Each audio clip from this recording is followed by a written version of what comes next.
రామ్నగర్ చౌరస్తా దగ్గర అడ్డిక్మేట్ మధ్యన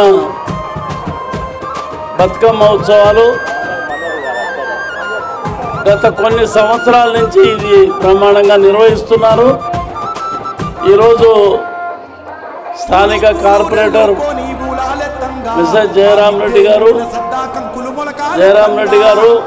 అఖిలపక్ష నాయకులు అందరూ కూడా కలిసి ఈ యొక్క ఉత్సవాన్ని జరుపుకుంటున్నందుకు చాలా సంతోషం. నిజంగా ఆడపడుచులకు ఈ పండుగ చాలా గొప్ప పండుగ. మన తెలంగాణ రాష్ట్రమే కాదు, ఈనాడు యావత్ ప్రపంచంలో మన బతుకమ్మ పండుగలు బ్రహ్మాండంగా ఉత్సవాలు నిర్వహిస్తున్నారు.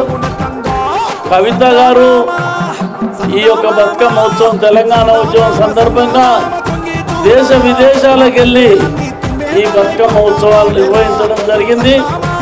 అదేవిధంగా ఈనాడు గల్ఫ్ కంట్రీస్లో కానీ, అమెరికాలో కానీ, అన్ని ఆస్ట్రేలియాలో కానీ అన్ని దేశాలలో ఈ బతుకమ్మ ఉత్సవాలు చాలా బ్రహ్మాండంగా నిర్వహించబడుతున్నాయి. ఇది ఆడపడుచుల పండుగ. 9 రోజులు నవరాత్రి పూజలు చేసి ఈ బతుకమ్మ ఉత్సవం లాస్ట్ ఈరోజు మరి ఈ బతుకమ్మను తీసుకుపోయి బతుకమ్మ అని చెప్పని తీసుకుపోయి పూలు తీసుకుపోయి గంగల గారికి వస్తారు. ఇది చాలా సంవత్సరాల నుంచి మన తెలంగాణలో ఈ ఉత్సవం నిర్వహించబడుతుంది. కానీ ఇది గ్రామాలలో స్థిమితంగా నడిచేది.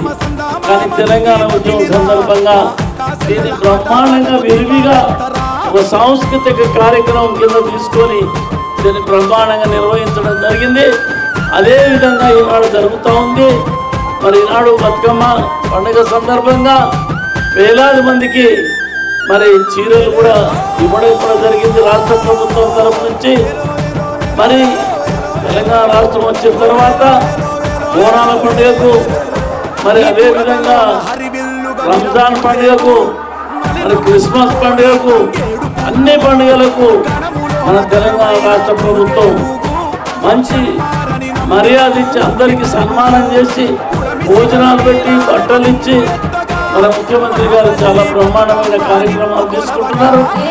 ఈ యొక్క బతుకమ్మ పండుగ ఈనాడు పూర్తి ముగింపు సందర్భంగా మీకు అందరికీ ఆడపడుతులకు అందరికీ దసరా శుభాకాంక్షలు తెలుపుతూ సెలవు తీసుకుంటున్నాను.